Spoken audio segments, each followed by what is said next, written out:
ఏం మాట్లాడాలి? రోజుకొక ఆశ్చర్యం, రోజుకో షాక్. కేసీఆర్ గారి గురించి వేరే ఏదో మాట్లాడాడు అనుకుంటే నేను ఇంకోటి మాట్లాడాడు. తెలంగాణ తల్లి వడ్డాను వద్దంటాడు అంటే ఆంధ్ర వాళ్ళకి ఇంకా తెలంగాణ సంపద దోచుకోవాలన్న కోరిక పోలేదు. అవన్నీ కూడా వాళ్ళ కోరికలు తెలుపుతున్నాయి. నిన్న మ్యాప్ బీజేపీ రాష్ట్ర అధ్యక్షుడు ఆంధ్రవాడు లోకేష్కి ఇచ్చిన మ్యాప్లో వాళ్ళ అవగతం అయిపోయింది మనకి. వాళ్ళు ఏం చేయబోతున్నారు, బీజేపీ తెలుగుదేశం కలిసి ఏం చేయబోతున్నారు అన్నది మనకు తెలిసింది. అక్కడ ఆంధ్ర తెలంగాణ కలిసి ఉమ్మడి రాష్ట్రంగా ఉంది. దీని గురించి ఈ జరిగిపోతున్నవి రేవంత్ రెడ్డి చేస్తున్నవి మాట్లాడుకునే కంటే ఇప్పుడు ఈ ఆంధ్ర తెలంగాణ మళ్ళీ కలుపుతారా అన్నది శ్రీధర్ గారు చెప్పాలి. రాజ్యాంగంలో కుదురుతుందా సార్? నాకు ఎంత భయం వేసిందో అది. ఎందుకంటే ఇక్కడి నుంచి మన మండలాలు లాక్కున్నాడు కదా కేసీఆర్ గారు, ప్రమాణ స్వీకారం చేయకుండానే లాక్కున్నాడు కదా మోడీ గారు. మరి ఇది సాధ్యమవుతుందా సార్? సాధ్యమవుతుందా? మై గాడ్, ఇది ఆలోచిద్దాం మనం. ఫస్ట్ తెలంగాణను కాపాడుకోవాలి. తెలంగాణ మళ్ళీ ఆంధ్రాతో కలవకుండా కాపాడుకోవాలి.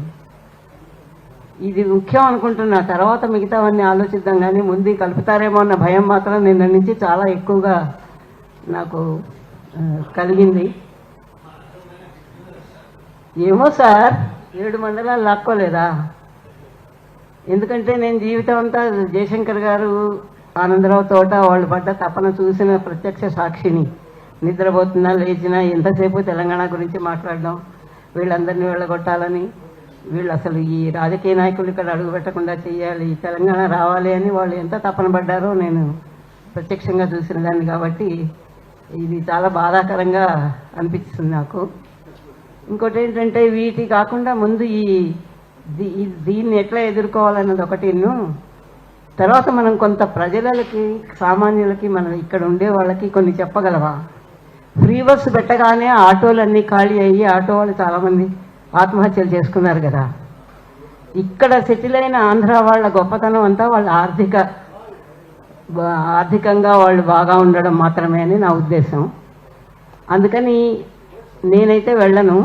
ఆంధ్ర హోటల్స్కి వెళ్ళకపోవడం, ఆంధ్ర హాస్పిటల్స్కి వెళ్ళకపోవడం, ఆంధ్ర స్కూళ్ళల్లో మన పిల్లల్ని చేర్చకపోవడం, ఈ 3 చేస్తే హోటళ్ళు, హాస్పిటళ్ళు, స్కూళ్ళు ఇవే వాళ్ళ సంపాదన, కబ్జాలు పక్కన పెడితే.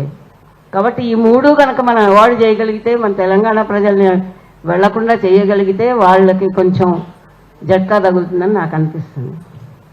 ఇది చాలా చేయాలి. ఇది ఎప్పుడో కూడా పాతకాలంలో కూడా మాట్లాడాం. కానీ ఇది చాలా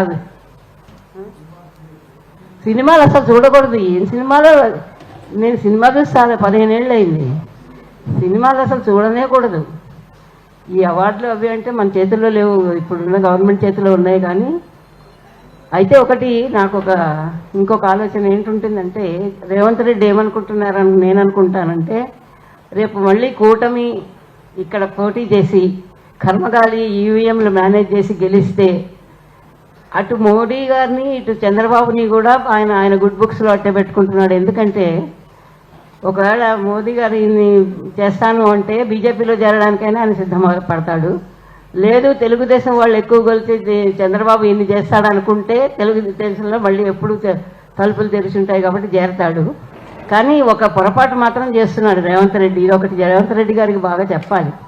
ఒకవేళ ఇక్కడ కర్మగాలి తెలుగుదేశం గెలిస్తే చంద్రబాబు ఇక్కడ, ఆయన కొడుకు ఆంధ్రాలో ఉంటాడు, కానీ రేవంత్ రెడ్డి రాడు. అది ఆయనకు చాలా షాక్ తగులుతుంది.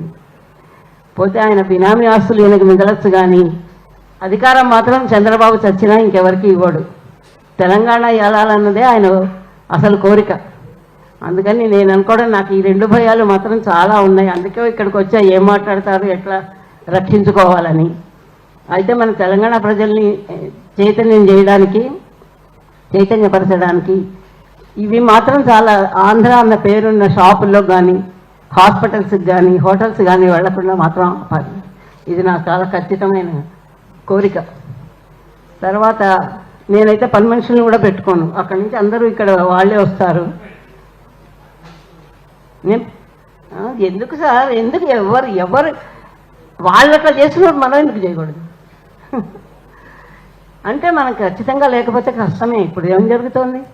మన చంద్రబాబు వస్తే మరి అందరూ కలిసి ఆయనకి ఇదైతే ఇక్కడ సెటిల్ అయిన వాళ్ళందరూ గొడవ చేయలేదా? ఇప్పుడు మనం ఖచ్చితంగా ఉండకపోతే, మనం గట్టిగా ఉండకపోతే మాత్రం చాలా ప్రమాదం ముంచుకొచ్చేటట్టుంది. ఇది నాకు చాలా దిగులుగా ఉంది.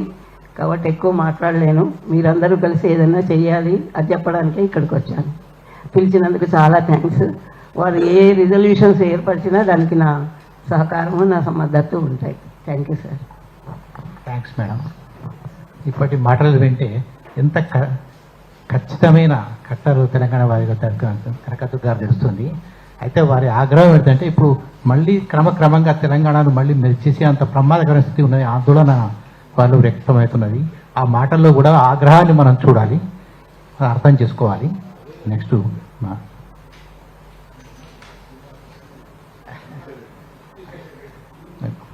పంజగుల శ్రీశైల్ రెడ్డి గారు మాట్లాడాల్సింది. ఎప్పుడైనా ఎక్కడున్న పేద ప్రజలకి మనం ఏ రకమైనటువంటి వాళ్ళని ఇబ్బంది పెట్టే మాటలు కూడా అవి ఆమోదనీయం కావు.